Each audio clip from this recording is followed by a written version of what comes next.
नहीं? पहले नहीं पढ़े हैं? पढ़े हैं ना? कितने लोग पढ़े हैं भाई पहले से पॉलिटी? थोड़ा थोड़ा। स्टूडेंट की दिक्कत ही यही है कि वो थोड़ा थोड़ा ही पढ़ता है, फिर कहता है मेरा सफल क्यों नहीं हुआ मैं, है ना? सफलता पाने के लिए एक लाइन याद रखिएगा कि काबिल होना जरूरी है। अगर आप काबिल होंगे तो सफलता झक मार के आपके पीछे आएगी, ये बात याद रखिएगा। तब काबिल होने के लिए आपका सिलेबस है वो तैयार होना चाहिए, है ना? चलिए, आवाज सही नहीं आ रही? हालांकि जितने लोग बैठे हैं इन्हें मैं ऐसे ही पढ़ा सकता हूं, लेकिन बिना माइक के शायद यहां काम नहीं चलेगा। चलिए भाई, तो आज जो है पहली क्लास आपकी है संविधान।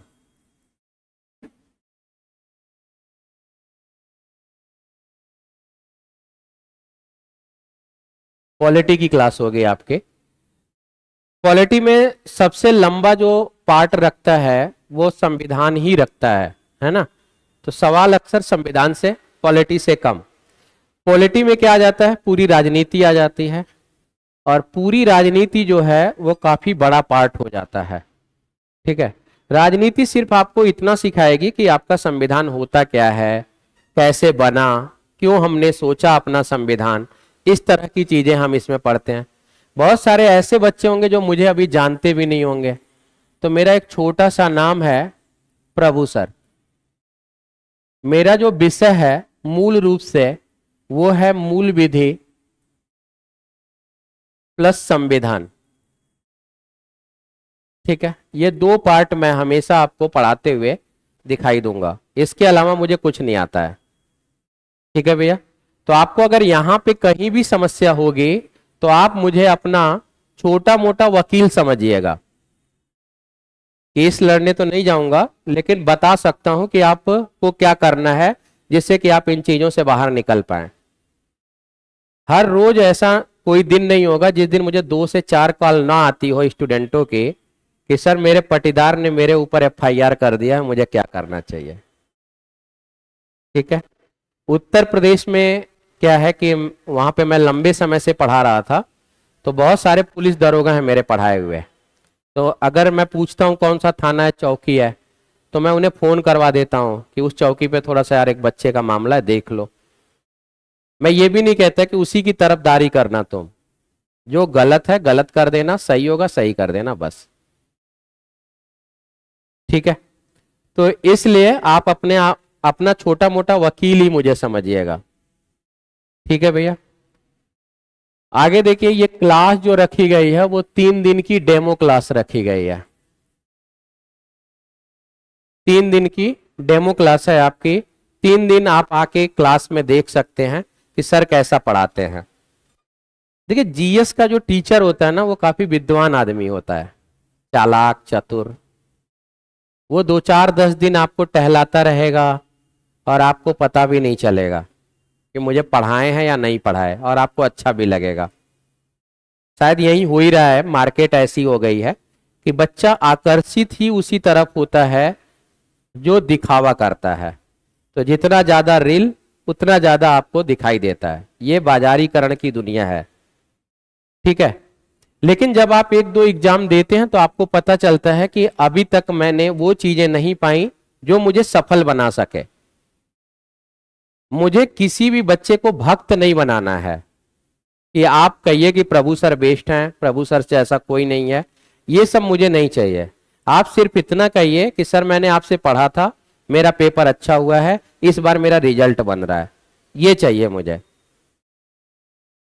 अगर आप मेरी भक्ति करेंगे तो कितने दिन करेंगे भाई? 3 साल 4 साल 5 साल, या जब तक पटना में है तब तक।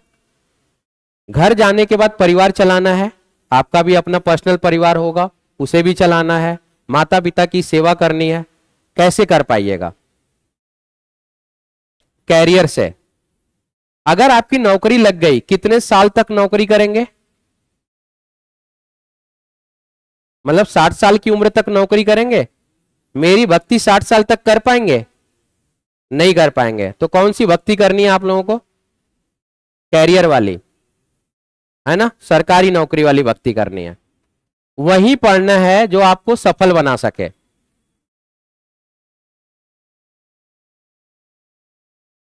नहीं, मैं कुछ भी आपको गलत नहीं सिखाऊंगा, क्योंकि एक मास्टर को ईमानदार होना चाहिए और अपने बच्चे के प्रति हमेशा लॉयल।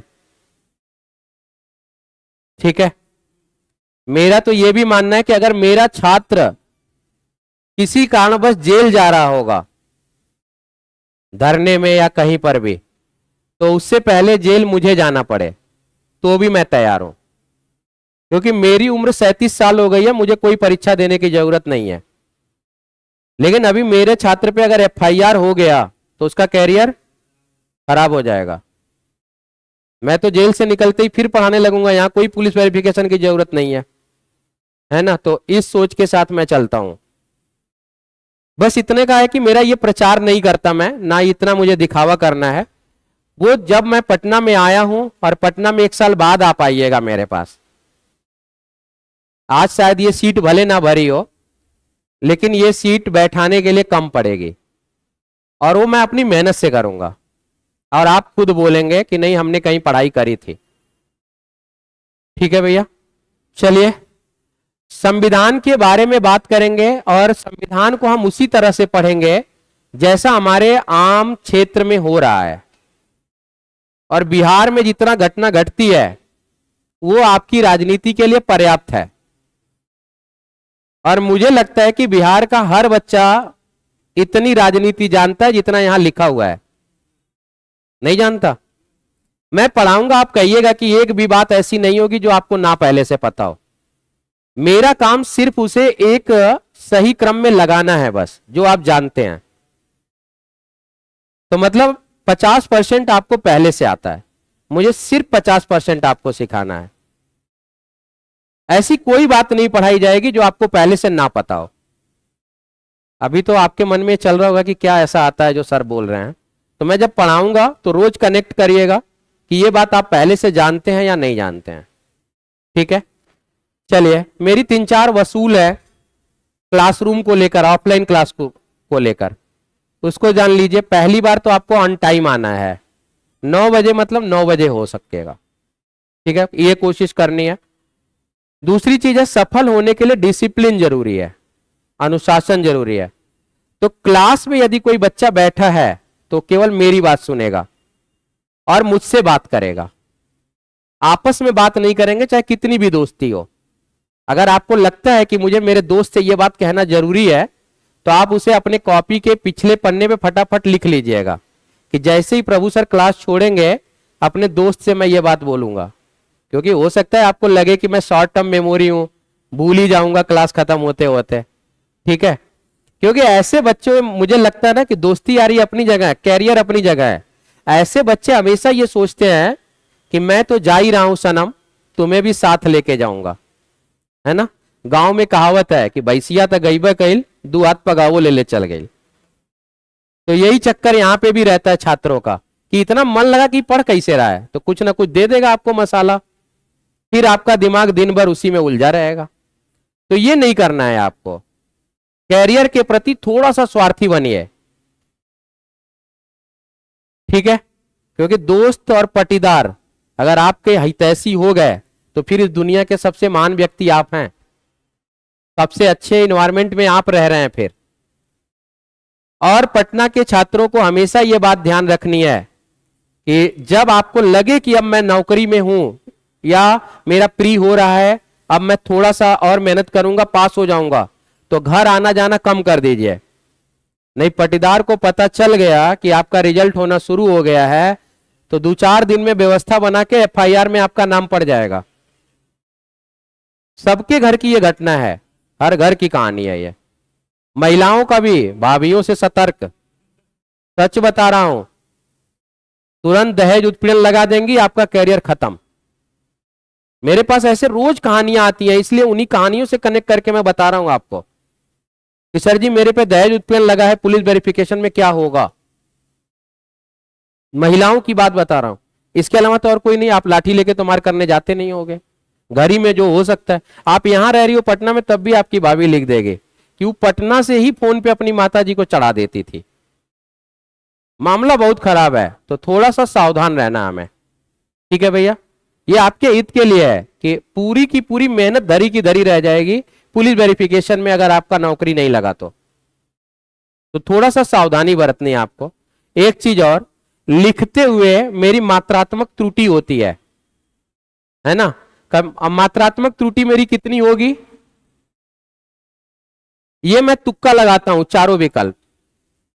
ठीक है, तो अगर आपको अपना आता होगा कि आप सही हिंदी लिखते हैं तो आप अपना लिखेंगे, और नहीं लिखने आता होगा आपका अपना, आपका भी गलत होता होगा, तो मेरा वाला सही रहेगा, लिख लीजिएगा, है ना भैया, क्योंकि सावन के अंधे को हर चीज हरा ही दिखाई देगा। ठीक है, तो ये मेरा एक कमी है जिसे आप लोग याद रखिएगा। मैं अपनी क्लास में हंसने वाली बात भी बोलूंगा, लेकिन वो आप ही हंसोगे, मुझे हंसी थोड़ी कम आती है। मैं हंसूंगा, लेकिन एक ही दिन हंसूंगा जिस दिन आप सफल होके आएंगे। यार इतने दुख के साथ आप आते हैं क्लास में सुबह जाग जाग के, और मैं आपकी बेरोजगारी का मजाक उड़ाता रहूं, ये कैसे संभव है कि नहीं। तो थोड़ा सा मेरा नेचर एकदम बिल्कुल डिफरेंट है, और मेरे अंदर जितना होगा गलत सही उल्टा सीधा सब मैं आपको बताता रहूंगा।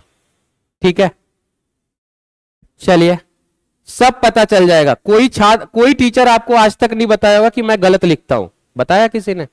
किसी ने नहीं बताएगा। सब अपने आप को ही मान कहेंगे, आप ही को उल्लू बना देंगे। देखिए मैं तो ये कहता हूं कि आप मुझे पढ़ते पढ़ते ना आपको लगेगा प्रभु सर जैसा कोई नहीं, ये रियलिटी है, बहुत सारे छात्रों को लगा भी है। लेकिन मैं उन्हें हमेशा कहता हूं कि मैं तुम्हारा आइडियल नहीं हो सकता, क्योंकि एक अच्छा टीचर जो होगा वो गलत मात्रा नहीं लिखेगा। तो आदर्श टीचर वो होना चाहिए जो सब में परफेक्ट हो। मैं तो आदर्श बनने लायक नहीं हूं यार, बस आपको संविधान सिखा सकूं, और मैं आपको इसलिए पढ़ा पाता हूं क्योंकि आप जहां पे पेपर देने जाएंगे वहां पे ओएमआर शीट का गोला बनाना है। नहीं, ओएमआर शीट ही तो भरनी है कि मात्रा लिखना है? मात्रा नहीं लिखना, लॉजिक कॉन्सेप्ट क्लियर होना चाहिए बस। तो इसलिए मैं पढ़ा पाता हूं। अगर मात्रा लिखनी होती तो शायद मैं ना पढ़ाता, अपने आप से ही पेन रख दूंगा उसी दिन जिस दिन आपको लिखना पड़ेगा। ठीक है, चलिए अब यहां पे हम संविधान की बात करेंगे कि ये संविधान है क्या। संविधान की परिभाषा आपके हिसाब से क्या हो सकती है? देखिए भाई, एक आदत और लेके आइएगा, उल्टा सीधा गलत सही कुछ भी बोलने की हिम्मत रखिएगा। ये क्लासरूम है, यहां पे किसी की कोई बेइज्जती नहीं होगी। यहां आप सीखने आए हैं। बेइज्जती कब होगी? जब हम परीक्षा में पास नहीं होंगे, तब लोग कहते हैं ना कि कुछ नहीं कर पाएगा। ठीक है, चलिए, तो अगर आपके हिसाब से संविधान की परिभाषा क्या होगी भाई? महिला है। महिला बोलूंगा तो मेरा विधि ये कहता है कि आप महिला हैं और ये पुरुष हैं। ठीक है, तो संविधान की परिभाषा क्या हो सकती है आपके हिसाब से? कुछ भी, जो मन में चल रहा हो। कुछ नहीं चल रहा, बड़ा खाली है। कुछ भी नहीं। पुरुष लोग,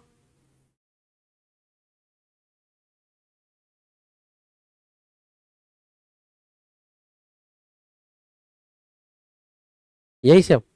ठीक है, चलिए भाई, इनका कहना है कि कानून बनाने के लिए ही संविधान की जरूरत पड़े। मैं कह रहा हूं हमें संविधान की जरूरत क्यों पड़ी? अपने अधिकारों के लिए। किसके लिए भैया? अधिकारों को जान सकें। अगर अच्छा संविधान में फंडामेंटल राइट्स नहीं होगा तो संविधान नहीं होगा? होगा।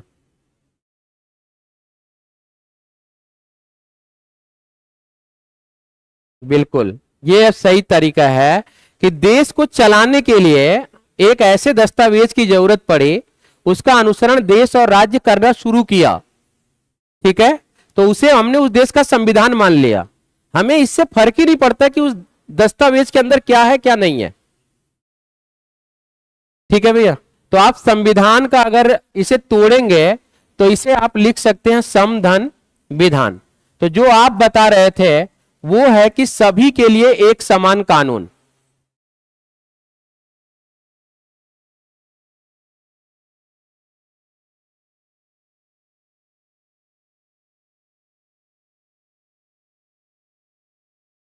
ये लिख सकते हैं, सभी के लिए एक समान कानून हमारा क्या कहलाता है?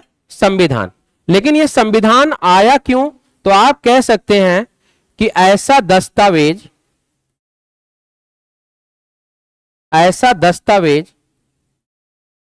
जिसका अनुसरण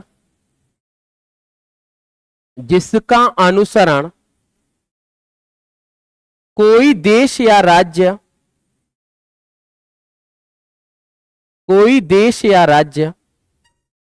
अपनी राज्य व्यवस्था को चलाने के लिए करता है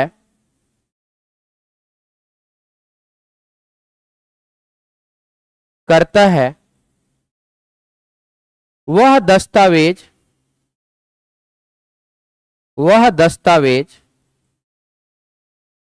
उस देश या राज्य का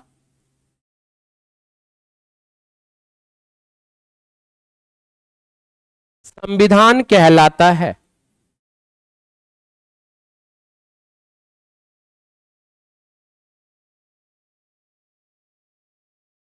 क्लियर है भाई? सबको पता था पहले से ऐसी बात? सबको थोड़ा बहुत तो सबको पता होगा कि संविधान क्या करता है, बस आप उसे बोल नहीं पा रहे थे, है ना? पता था ये वाली बात ना? अब हमें यह जानना है कि यह दस्तावेज कैसा होता है ना? चलिए आगे चलें।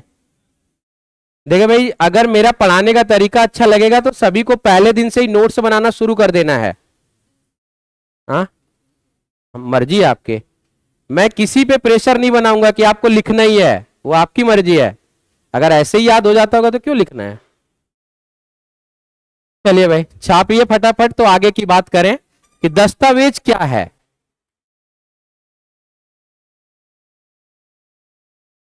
देखिए भाई, सबके पास अपनी राइटिंग में लिखा हुआ एक बढ़िया सा नोट्स होना चाहिए, है ना?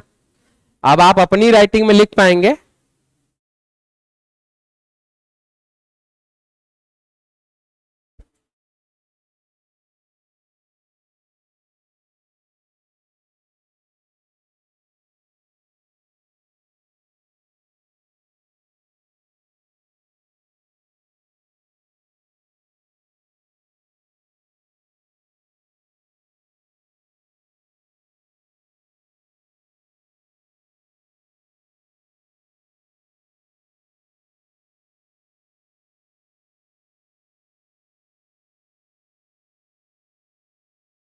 छाप लिया भाई?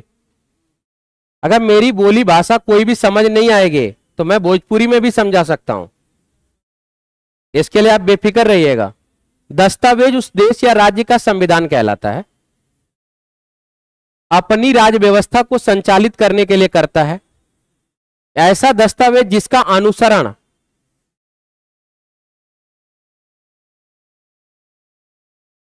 हो गया भैया? चलें आगे, रुक जाऊं?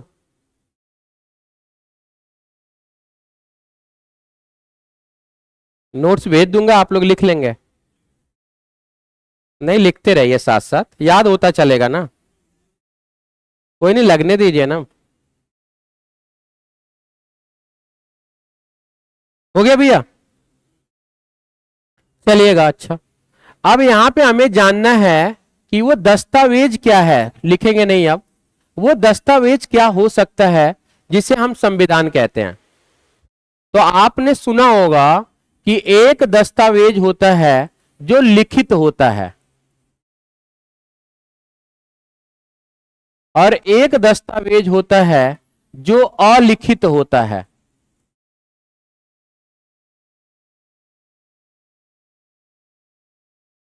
तो क्या अंतर है भाई लिखित अलिखित में? कुछ अंतर होगा लिखित अलिखित में? क्या अंतर है?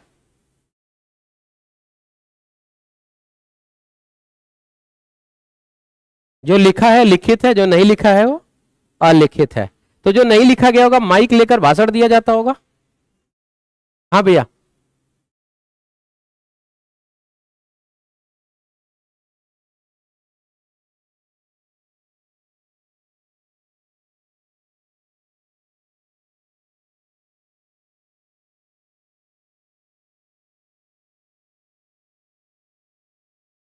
राजा जो बोल दिया वही हो जाएगा अलिखित वाले में। अच्छा, और कोई भाई? नहीं, कोई नहीं, आप अपना परिभाषा देने के लिए पूरे स्वतंत्र हैं, क्योंकि जब आप अपनी गलतियां सुधारेंगे ना तो आपको तुरंत याद आएगा कि यहां पे मैं गलती कर रहा था तो मास्टर ने ये बताया था। तो इसलिए आपके दिमाग में खुराफात चलती रहनी चाहिए। संविधान डिस्कशन का विषय है। और बताएं भाई, कुछ भी जो खिचड़ी पल रही हो आपके दिमाग में, लिखित के लिए अलिखित के लिए, भैया ने जो बताया सहमत है कि जो राजा महाराजा या किम जोंग जो भाषण में दे दिया कि 5 प्रकार की हेयर कटिंग को छोड़कर किसी भी प्रकार की हेयर कटिंग आप करा सकते हैं, जैसी मेरी हेयर कटिंग है, यदि आपने कराई तो मैं आपको भूखे कुत्तों के सामने फेंक दूंगा। हर चौराहे पे माइक लगा है और हर आदमी को ध्यान से सुनना है कि उसमें कौन सी विधि की घोषणा हो जाए, उसे हमें लागू करना है। नहीं लागू करेंगे, भूखे कुत्तों के सामने फेंक दिया जाएगा। यहां पे आप किसी भी देश और समाज की मूवी देख सकते हैं, भोजपुरी से लेके साउथ इंडियन। वहां पे अगर कोई व्यक्ति साउथ कोरिया का मूवी देखता हुआ पाया गया तो उसे फांसी की सजा दी जाएगी उत्तरी कोरिया में। समझ रहे हैं? तो वहां का संविधान अलिखित होगा? नहीं हो सकता है। नहीं, वहां का तो कोई संविधान ही नहीं है, जो किम जोंग बोले वही संविधान। ठीक, चलिए अच्छा थोड़ा सा समझते हैं लिखित संविधान किसे कहते हैं। तो लिखित संविधान का मतलब है कि संविधान सभा के द्वारा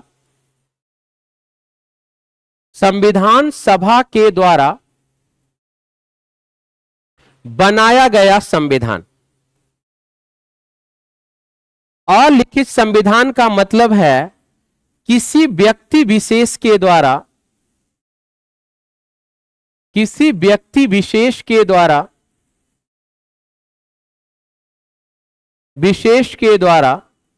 बनाया गया संविधान।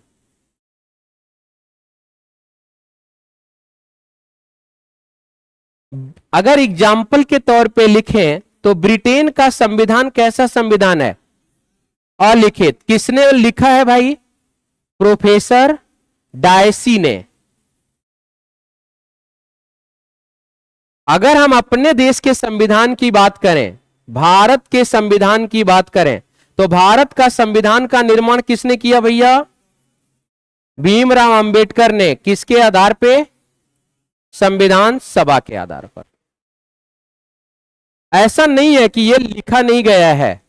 ये मान लीजिए कि आप यहां पे लक्ष्मीकांत पढ़ेंगे तो वो लिखित संविधान है, और यहां पे आप प्रभु सर का नोट्स पढ़ेंगे तो वो अलिखित संविधान है। लिखा दोनों गया है, लेकिन जो लक्ष्मीकांत की किताब में लिखा गया है वो कई लोगों से होकर गुजरा है। टाइपिस्ट ने लिखा, फलाने ने लिखा, फिर एक ने उसे पढ़ा कि कहीं गलती तो नहीं है, तब जाके कहीं एक किताब छपी। यहां पे अरेंज नहीं है, जो प्रभु सर बोल दिए वही आपने लिख लिया, वही एनसीईआरटी है ना भैया? तो ये लिखित और अलिखित का अंतर है। तो अब समझ आ गया?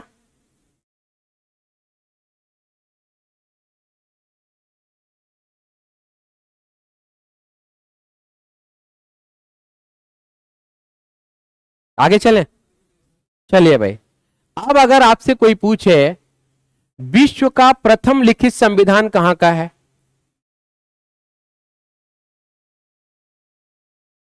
विश्व का प्रथम लिखित संविधान कहां का है भैया? तो अमेरिका का संविधान है विश्व का प्रथम लिखित संविधान। कब लिखा गया था? एक के बाद लिखना है 7, 8, 9। याद हो गया? एक के बाद क्या लिखना है आपको? 7, 8, 9। 1789 में लिखा गया संविधान है अमेरिका का। ठीक है, चलिए भैया, विश्व का सबसे बड़ा लिखा संविधान?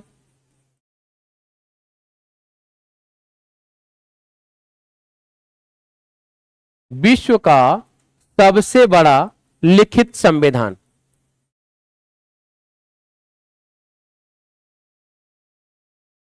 भारत का हो जाएगा। तो भैया विश्व का जब सबसे बड़ा लिखित संविधान है तो सबसे छोटा भी होगा, नहीं है?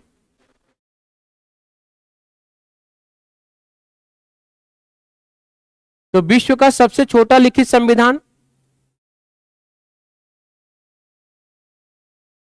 विश्व का सबसे छोटा लिखित संविधान,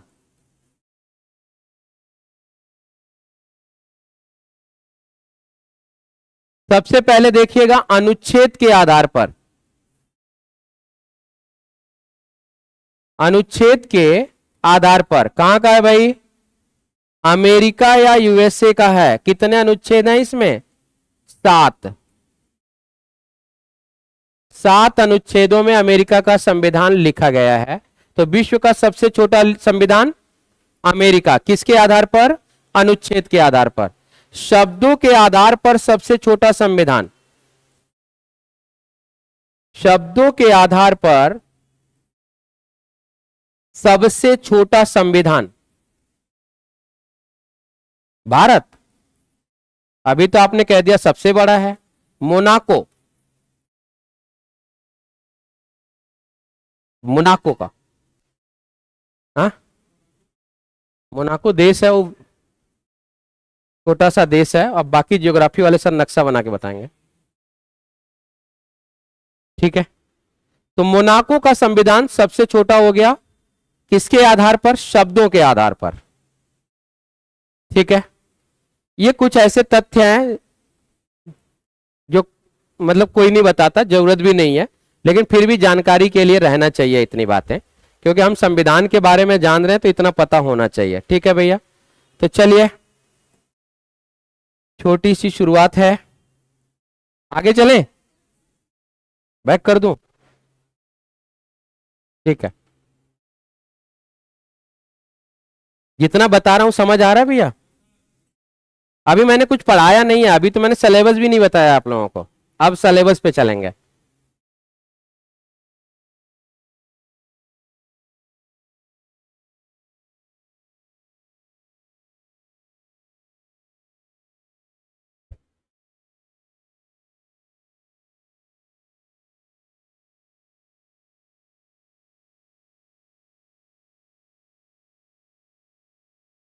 चलिए भाई, सिलेबस पे चलिए, आगे चलते हैं।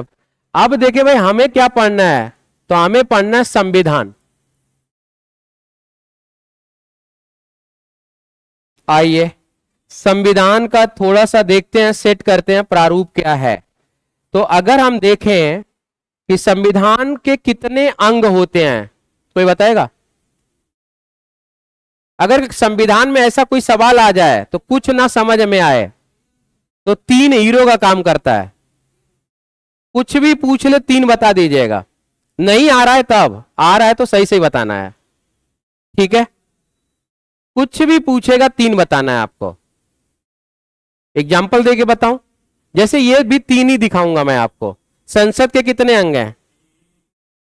हमारे गांव में पंचायती राज व्यवस्था कितने स्तरीय है? आपातकाल कितना लगेगा? आर्थिक न्याय कितना है? राष्ट्रपति के पास वीटो पावर कितना है? 3 ही है, कुछ भी सोचना ही नहीं है, 3 लगा दीजिएगा जहां कुछ ना समझ में आए, और जहां आ रहा है तो कोई बात नहीं, 90% सही हो जाएगा, 100% नहीं है, क्योंकि और भी बहुत सारी चीजें जो अलग हैं। चलिए भाई, संविधान के 3 स्तंभ माने गए हैं। पहले स्तंभ को हम क्या बोलेंगे? कोई लिखेगा नहीं, बस समझना है, कार्यपालिका बोलते हैं।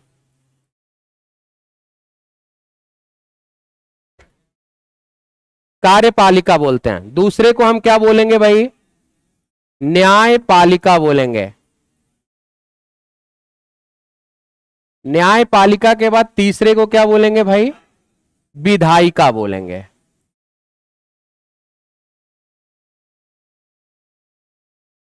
अब देखिए भाई, ये 3 तो रटा रटाया है, सबको आता होगा।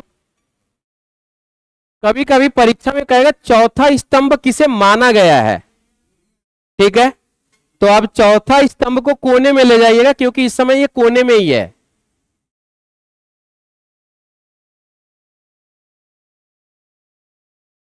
प्रेस या मीडिया को चौथा स्तंभ माना गया है ना। अब देखें हमारी जो कार्यपालिका है वो कितने प्रकार की है, तो हमारी कार्यपालिका दो प्रकार की है। पहली को हम बोलते हैं संघ की कार्यपालिका और दूसरे वाले को हम क्या बोलेंगे, तो दूसरे वाले को हम बोलेंगे राज्य की कार्यपालिका, है ना। अब देखिए अगर हम संघ की कार्यपालिका की बात करें तो संघ का सबसे प्रमुख व्यक्ति कौन हो जाएगा भाई, राष्ट्रपति। पूरे राष्ट्र का अध्यक्ष है ये राष्ट्रपति जी।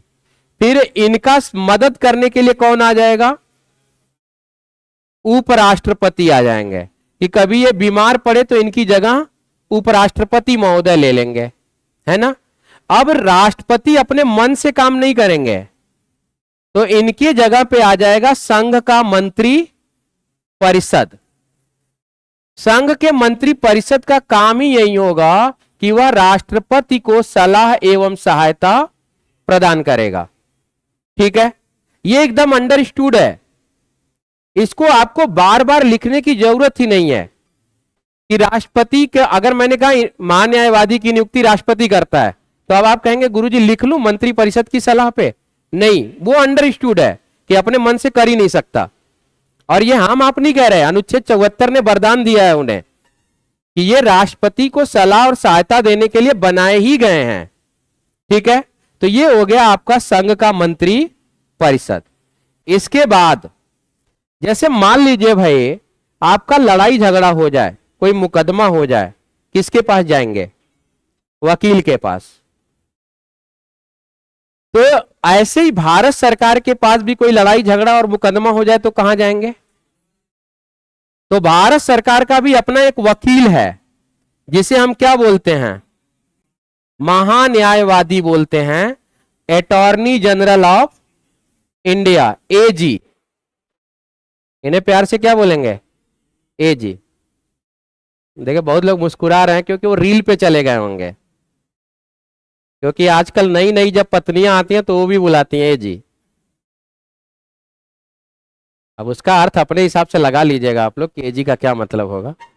ठीक है, चलिए भाई, जब एजी तक पहुंच गए हैं तो सीएजी तक पहुंच जाइए भाई। तो यहां पे एक आएगा नियंत्रक एवं महालेखा परीक्षक, इसे आप प्यार से बोल सकते हैं CAG, CAG, comptroller and auditor general of India. ठीक है भैया, चलिए अब इसी आधार पे राज्य को भी देख लेते हैं कि यहां पे क्या ऐसा है। तो राज्य का प्रमुख व्यक्ति कौन है भाई, राज्यपाल हैं। अच्छा, आपके बिहार राज्य के राज्यपाल तो हैं, क्या कोई उपराज्यपाल भी है बिहार का, कभी नहीं। एक राज्य का एक ही राज्यपाल होगा। अगर मान लीजिए कि उत्तर प्रदेश के राज्यपाल बीमार पड़ गए तो बिहार के राज्यपाल उत्तर प्रदेश की भी देखरेख कर सकता है, यानी एक राज्यपाल एक से अधिक राज्यों की देखरेख कर लेता है, इसीलिए उपराज्यपाल की जरूरत नहीं पड़ेगी। क्लियर है भाई। तो राज्यपाल को अब सलाह दिया जाएगा, कौन देगा, मंत्री परिषद। तो राज्य का भी अपना क्या होता है, एक मंत्री परिषद होता है। जैसे संघ के मंत्री परिषद के अध्यक्ष मोदी जी हैं, वैसे ही राज्य के मंत्री परिषद के अध्यक्ष सम्राट चौधरी हैं। अभी भी नीतीश बाबू याद आ रहे हैं। चलिए अब तो पीछा छोड़िए महाराज। चलिए, तो राज्यपाल होगा मंत्री परिषद। जैसे भारत सरकार का अपना एक वकील है महान्यायवादी, वैसे ही राज्य का भी अपना एक वकील होगा। जैसे मान लीजिए बिहार में एईडीओ का पेपर में समस्या हो गया और सरकार मान नहीं रही, आप किसका दरवाजा खटखटाएंगे, हाई कोर्ट का। ठीक, सभी बच्चे मिलकर हाई कोर्ट में अपना एक वकील करेंगे और चले जाएंगे। तो आपकी तरफ से आपका केस कौन लड़ेगा, आपका वकील। लेकिन राज्य सरकार की तरफ से कौन आएगा सुनवाई करने, महाधिवक्ता आएगा। वो राज्य का सरकारी वकील कौन है, महाधिवक्ता। तो उसे भी कहेंगे महाधिवक्ता, और इसे अंग्रेजी में कहते हैं एडवोकेट जनरल। तो इसे भी आप प्यार से क्या कह सकते हैं, एजी। ठीक है, आ जाइए भैया, कोई बात नहीं है। इसी को कहते हैं जेनजी। हाँ, पहले क्या होता था, गुरु का इंतजार शिष्य करता था। अब जमाना परिवर्तित हो रहा है धीरे धीरे। देखिए मैं आज सच बताऊं तो मुझे तो ये एक्साइटेशन था कि मुझे कल ऑफलाइन क्लास पढ़ानी है, तो मैं अपना सुबह से ही तैयार बैठा था कि जैसे ही 9 बजेगा क्लास में घुस जाना है। ठीक ना, शायद बच्चा इतना एक्साइटेड नहीं होगा अभी, धीरे धीरे मैं ये कर दूंगा आपके अंदर जो परिवर्तन है। देखिए भाई, आपको मंजिल तक कौन पहुंचाएगा? आपका डिसिप्लिन। टॉप 10 में महिलाओं की संख्या ज्यादा क्यों है? डिसिप्लिन की वजह से। ये जो नया जनरेशन बच्चों का है ना, उनके भाई भी होंगे इसमें, ऐसा नहीं कि मैं उन्हीं की तारीफ कर रहा हूं, उनके भाई की बुराई भी हो सकती है। तो जो लड़के हैं इनके पास दुनिया भर के काम है। कोई भी त्योहार आ जाए, वो त्योहार मनाने की जिम्मेदारी किसकी है? छात्रों की। चुनाव आ जाए, चुनाव में प्रचार करने की जिम्मेदारी किसकी? लड़कों की। घर में अगर जानवर बंधा है, चाहे गाय हो भैंस हो कुछ भी हो, उनको चारा पानी डालने की जिम्मेदारी किसकी? लड़कों के। सब्जी लाने की जिम्मेदारी लड़कों की। अगर दोस्त ने किसी से मार कर लिया, दोस्त की गर्लफ्रेंड को किसी ने छेड़ दिया, छोड़ भी दिया, तो भी वो सारी समस्या का निवारण कौन करेगा? जेनजी। इतनी समस्या है आपके पास, तो ये तो बहुत अंतिम में आता है आपके लिए। ठीक है, और महिलाओं के लिए 2-3 समस्याएं केवल। घर गई तो दोनों टाइम का खाना बनाना, फिर खा ली। ठीक है, महिला अपने काम के प्रति क्या होती हैं? लॉयल होती हैं। बच्चा कईयों काम के प्रति लॉयल होता है। तो ये समस्या है, इसीलिए रिजल्ट में महिलाएं फटाफट कवर कर रही हैं। आप अपने यहाँ बिहार बोर्ड का टॉप 10 का रिजल्ट उठा के देखिए, कितनी बच्चियां आगे हैं। आईएएस का रिजल्ट उठा के देखिए, कितनी बच्चियां आगे हैं। बस एसएससी छोड़ दिया जाए तो, क्योंकि गणित में हाथ तंग है इनका। ठीक है, एसएससी में अभी महिलाओं ने कब्जा नहीं किया है, नहीं यूपीएससी तक कब्जा है महिलाओं का। और कारण बस यही है कि हम कई काम करते हैं, मल्टीपल आदमी हैं एकदम। छाप लिया भाई। चलिए, न्यायपालिका की बात करते हैं हम। हमारे यहां त्रिस्तरीय एकीकृत न्यायपालिका का प्रावधान किया गया। 3 स्तर पे न्यायपालिका बनाया गया, और तीनों एक दूसरे से क्या हैं? कनेक्टेड हैं। कोई ये नहीं कह सकता कि हम अलग हैं, स्वतंत्र हैं। अगर आपका मामला जिला एवं सत्र न्यायालय में चल रहा है, तो आप उससे संतुष्ट नहीं है तो उच्च न्यायालय का दरवाजा खटखटा सकते हैं। और अगर आप उच्च न्यायालय से भी संतुष्ट नहीं है तो उच्चतम न्यायालय जा सकते हैं। उच्चतम न्यायालय से भी संतुष्ट नहीं हुए तो विशेष अपील कर सकते हैं। मतलब बहुत सारे रास्ते हैं आपके। जब तक आपका पूरा संपत्ति बिक ना जाए, तब तक कोर्ट में चक्कर लगाते रहना है। नहीं भैया, वकील और पंडित जी गांव के जो शादी कराते हैं ना, उन दोनों में बहुत अंतर नहीं है। 19-20 का अंतर है बस। जैसे पंडित जी हर बात के लिए कहेंगे यहाँ 2 रुपया रख दो, वहां 5 रुपया रख दो, वैसे ही वकील साहब भी कहेगा मुहर लगेगा 5 रुपया, टाइपिंग कराऊंगा 20 रुपया, 100 रुपए का नोटरी लेके आइए, 5 रुपए का रसीद लेके आइए। ठीक ना? बहुत सारा काम होता है, समझ रहे हैं? चलिए, तो यहां पे देखिएगा, पूरे भारत का सबसे बड़ा जो न्यायालय है उसे हम क्या कहेंगे? सर्वोच्च न्यायालय कहेंगे, सुप्रीम कोर्ट। कहीं कहीं आपके यहां उच्चतम न्यायालय भी लिखा रहेगा, तो उच्चतम न्यायालय और सर्वोच्च न्यायालय एक ही है। ठीक है भैया। एक बार की कहानी है, मैं 68,500 भर्ती आई थी उत्तर प्रदेश में शिक्षक के, है ना? तो उसमें लिखित परीक्षा होना था कि क्वेश्चन पूछा जाएगा, उसका उत्तर आपको लिखना है। पहला बार ऐसा उन्होंने किया इन बिल। तो वहां पे सवाल पूछा गया था कि भारत के मुख्य चुनाव आयुक्त कौन है? तो उस समय अचल कुमार ज्योति थे। मैंने बच्चों को पढ़ाया था भारत के मुख्य निर्वाचन आयुक्त। तो बच्चा आया जब परीक्षा देके, तो कहा सर सारा सवाल आपका पढ़ाया हुआ आया था, बस एक ही नहीं आया था। तो मैंने कौन सा? तो कहा वो भारत का पहला, भारत के चुनाव आयुक्त पूछा था, मुख्य चुनाव आयुक्त। तो मैंने कहा निर्वाचन आयुक्त तो भारत के कौन है? तो कहा अचल कुमार ज्योति। तो मैंने कहा यही तो वो पूछा था, है ना। तो पता चला कि सर्वोच्च न्यायालय की जगह उच्च न्यायालय लिख दिया। तो आप भी इसी चक्कर में पड़ रहे हैं कि मास्टरवा तो पढ़ाया नहीं था यार। ठीक है, तो ये नहीं करना है, ये आपका सर्वोच्च न्यायालय है। फिर देखें, राज्य का सबसे बड़ा न्यायालय हाई कोर्ट है, उच्च न्यायालय। तो राज्य का सबसे बड़ा न्यायालय क्या हो जाएगा? उच्च न्यायालय हो जाएगा। फिर इसके बाद आपका आता है जिला न्यायालय। आप कभी अपने जिला न्यायालय पे जाइएगा, ये लिखा रहेगा जिला एवं सत्र न्यायालय, ऐसा लिखा रहता है। याद है? नहीं याद होगा तो गूगल करिएगा, तुरंत बता देगा। हाँ, तो जिला एवं सत्र न्यायालय क्यों लिखता है? आपने कहा जिला न्यायालय, तो जिला न्यायालय ही लिख देता। क्यों लिखा रहता है भाई? महिलाएं, मेरे लिए हर काम में महिला फर्स्ट, कहते हैं ना लेडीज फर्स्ट। तो हर बार पहली आप ही की तरफ सवाल मेरा जाएगा, बताएं भाई। नहीं पता? कुछ लोग तो गुस्सा करेंगे कि अगर इतना पता होता तो मैं तुम्हारी क्लास में क्यों बैठी होती, है ना।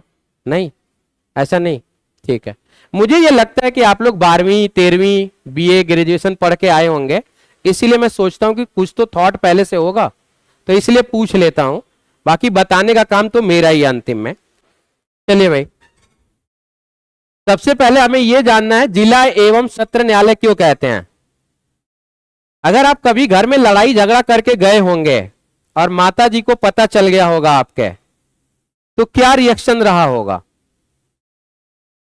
नालायक पैदा हुआ है, दीवानी फौजदारी करवाएगा और कुछ नहीं करेगा जीवन में। ये वाला वर्ड माता जी ने कभी बोला है? आप लोगों के लिए नहीं आएगा, इनके नालायकों के लिए है।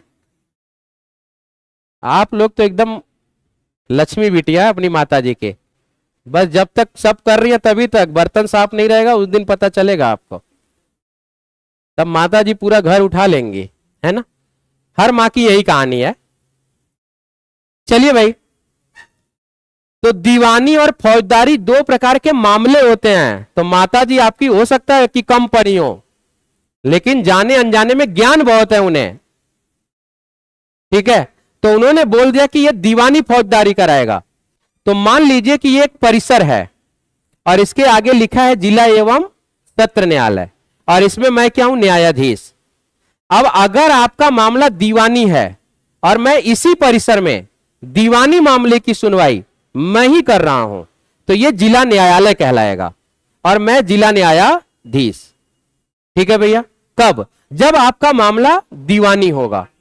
ठीक, अगर आपका मामला फौजदारी होगा और मैं ही फौजदारी मामले की सुनवाई इसी परिसर में कर रहा हूं, तो मैं कहलाऊंगा सत्र न्यायाधीश, और जो ये परिसर होगा इसका नाम बदल के क्या हो जाएगा? अपने आप सत्र न्यायालय। समझ में आया कुछ? मामले के आधार पे कोर्ट का नाम चेंज हो रहा है, ना तो कोर्ट में बैठा न्यायाधीश चेंज हो रहा है, ना तो कोर्ट का परिसर चेंज हो रहा है। क्लियर है? नहीं। अब मामला समझना है कि दीवानी कब होगा और फौजदारी कब होगा। तो देखिए भाई, चोरी, हत्या, लूट, डकैती, बलात्कार, ये सारे मामले कैसे हैं? फौजदारी हैं, क्रिमिनल मामले हैं, आपराधिक मामले हैं ये। अब आपको अपनी पत्नी को तलाक देना है, कैसा मामला है? दीवानी। उसमें मारपीट नहीं करनी आपको। अगर पत्नी का मन आपके साथ नहीं है रहने का, तो तुम्हारा अलग मेरा अलग, देख लो भैया कल से, ये तलाक है। अब पता चला पत्नी को आपने पीट पाट के सही कर दिया, तो पत्नी पीटने का FIR कराएगी, फौजदारी भी लगेगा। हाँ, ठीक है भैया। तो ये बात समझ लीजिएगा, दीवानी और फौजदारी में अंतर है। तलाक का मामला हो गया। अभी आपकी नौकरी में कोई समस्या आ जाए, आप कोर्ट जाएंगे, कैसा मामला है? दीवानी मामला, क्योंकि इसमें कोई मारपीट, डकैती, चोरी नहीं हुई है, सिर्फ आप अपने हक के लिए लड़ने गए हैं। ठीक है। संपत्ति पर कब्जा कर लिया है आपके चाचा ने, आपको जोतने ही नहीं दे रहे हैं खेत, हिस्से में आपके है, नाम भी आपके, चाचा जी ने कब्जा मारा हुआ है, फौजदारी है? दीवानी है ये। जब चाचा आपको मार पीट के सही कर देंगे कि आज के बाद खेत में दिखाई मत देना, नहीं जान से मार दूंगा आपकी बार, अभी तो जिंदा छोड़ा, तब फौजदारी होगा। बात समझ में आ गई भैया? आपने मुझे 10 रुपया, मैंने कहा 10 रुपया मुझे आपसे कर्ज चाहिए, आपने मुझे दे दिया। अब आप मांग रहे, मैं दे ही नहीं रहा, तो आप कहां जाएंगे? दीवानी मामले में जाएंगे। अगर आप मांगे और मैं आपको पीट पाट के कह दूं कि आज के बाद फिर मांगा तो मार दूंगा, तो फौजदारी होगा। समझ में आ गया होगा दीवानी और फौजदारी में अंतर, ठीक है। तो ऐसे मामले हैं, ये जिला एवं सत्र न्यायालय कहलाएगा। अब देखे भाई, आते हैं विधायिका पे। हमारे यहां विधायिका भी कितनी है? 3, 2।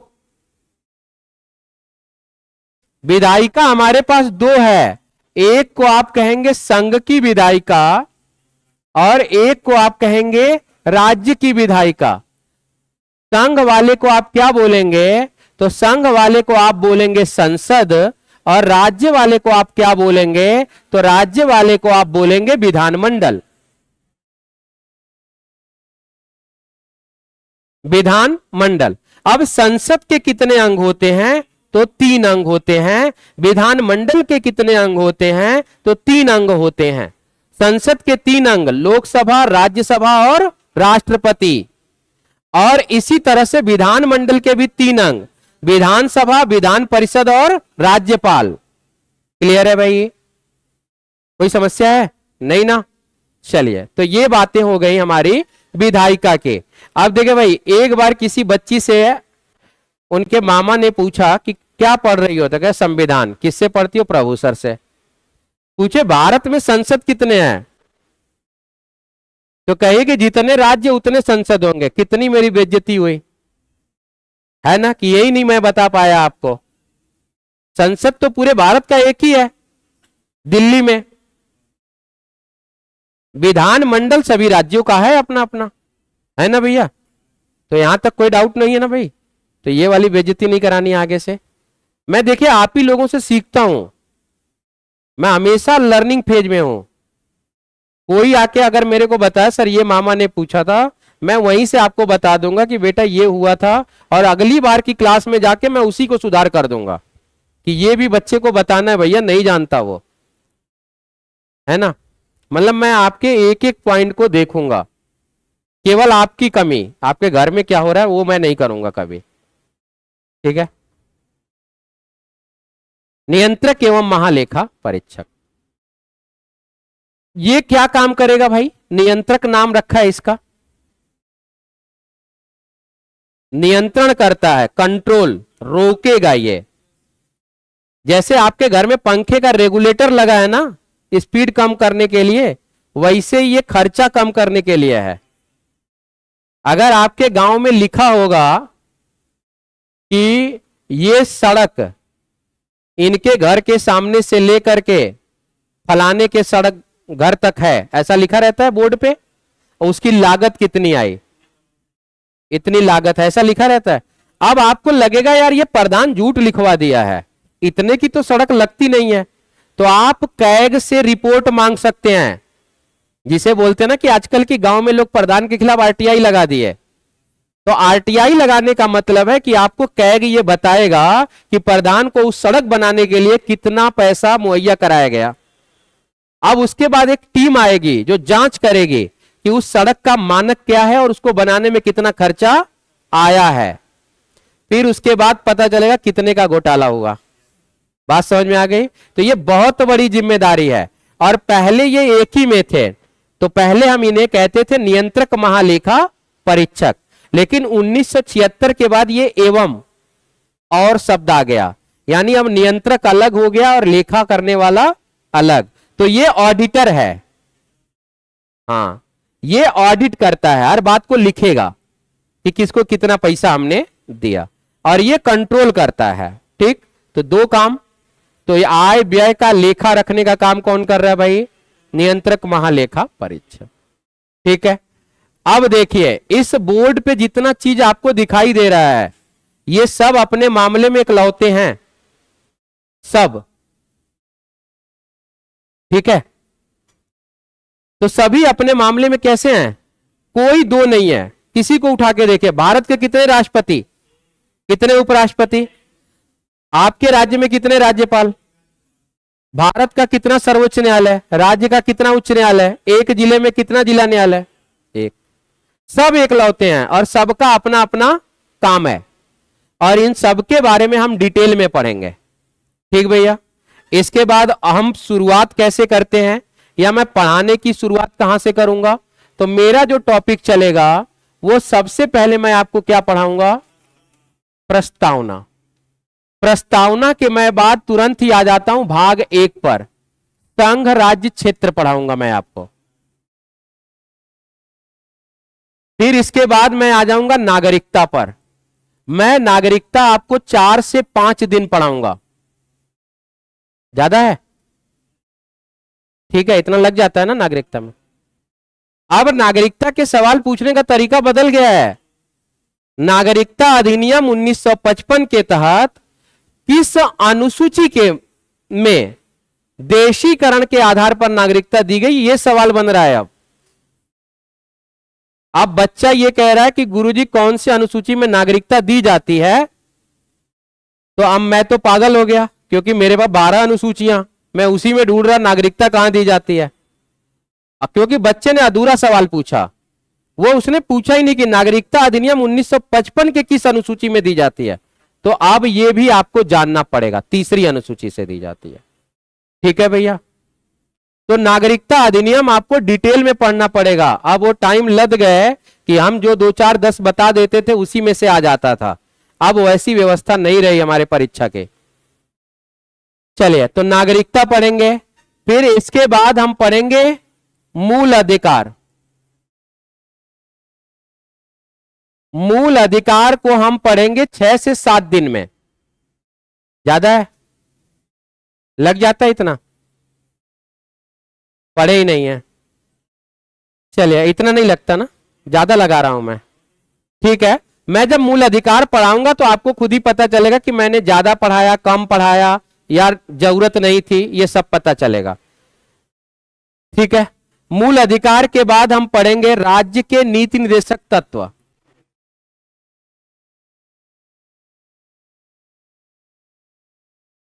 राज्य के नीति निर्देशक तत्व को पढ़ाने में 2 से 3 दिन लग जाता है मुझे, मतलब घंटा लगेगा, दिन भर नहीं पढ़ेंगे।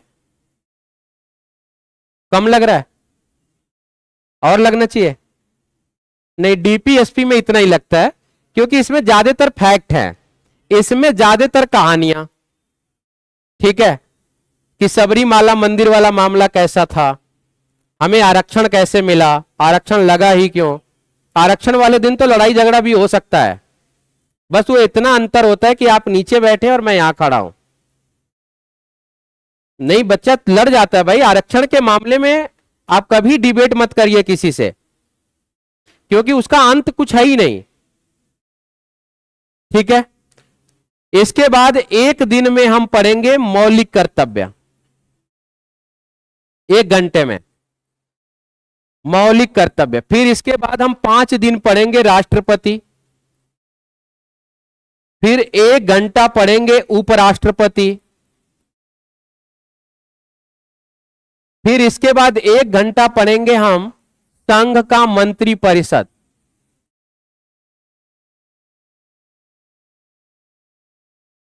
फिर इसके बाद हम पढ़ेंगे 1 घंटा महान्यायवादी व नियंत्रक महालेखा परीक्षक।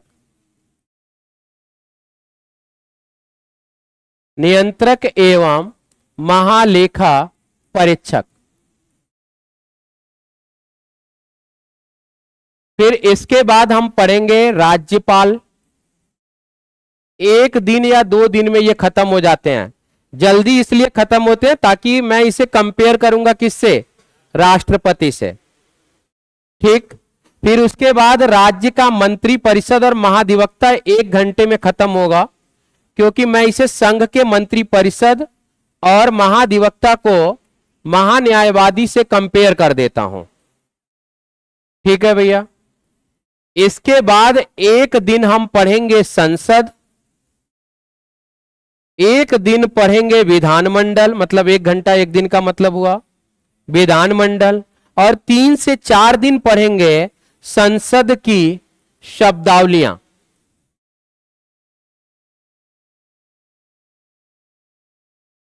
संसद की शब्दावलियां में कि मतलब सत्र क्या होता है, स्थगन क्या होता है, प्रस्ताव क्या होता है, संसद का विशेषाधिकार क्या है, जन प्रतिनिधित्व अधिनियम 1951 क्या है, लोकसभा में कौन सी धाराएं हैं, विधानसभा राज्यसभा की कौन सी धाराएं हैं, समितियां कौन कौन सी हैं, कौन कौन सी समिति इंपॉर्टेंट है, और इनके बहुत सारे शब्द चलते हैं, उन शब्दों पर भी बात या चर्चा करेंगे। और बजट है, विनियोग विधेयक है, लेखानुदान प्रत्यानुदान है, तो इन सब पर जब हम बात करेंगे तो ये संसद की शब्दावलियां में 3 से 4 दिन। ठीक है भैया, चलिए अब देखें 4 घंटे कम से कम लगेगा पंचायती राज व्यवस्था पढ़ाने में। तो 4 घंटे की हो गई आपकी पंचायती राज व्यवस्था। फिर आपका आएगा न्यायपालिका। न्यायपालिका में तीनों न्यायालय पढ़ने में भी 4 से 5 घंटा लग जाता है, क्योंकि अब न्यायाधिकरण 1987 आपसे पूछना शुरू किया है। रेलवे के बच्चों को पता, आ जाइए भैया, आ जाइए आ जाइए, आप ही की क्लास है। ठीक है, अब रेलवे में जो परीक्षा में सवाल पूछना शुरू किया है, न्यायाधिकरण 1987 पूछ रहा है, नहीं पूछ रहा? देखा है सवाल आपने? वहां से सवाल बन रहे हैं आजकल। ठीक है, तो वो पढ़ना है। इसके न्यायपालिका के बाद हम पढ़ेंगे जो, वो होगा आपका आयोग। आयोग पढ़ने में 3 से 4 दिन, क्योंकि इसमें हमें कुछ संवैधानिक आयोग तो सारे पढ़ने हैं, कुछ गैर संवैधानिक आयोग भी अब पढ़ने पड़ेंगे। जैसे मानवाधिकार से सवाल पूछ रहा है, केंद्रीय सतर्कता आयोग से सवाल इस समय बन जा रहा है परीक्षा में आपके, तो इनको भी यहां पर हम पढ़ेंगे। तो ये आयोग है। फिर उसके बाद आपका आएगा 3 दिन का, 3 घंटे का केंद्र राज्य संबंध।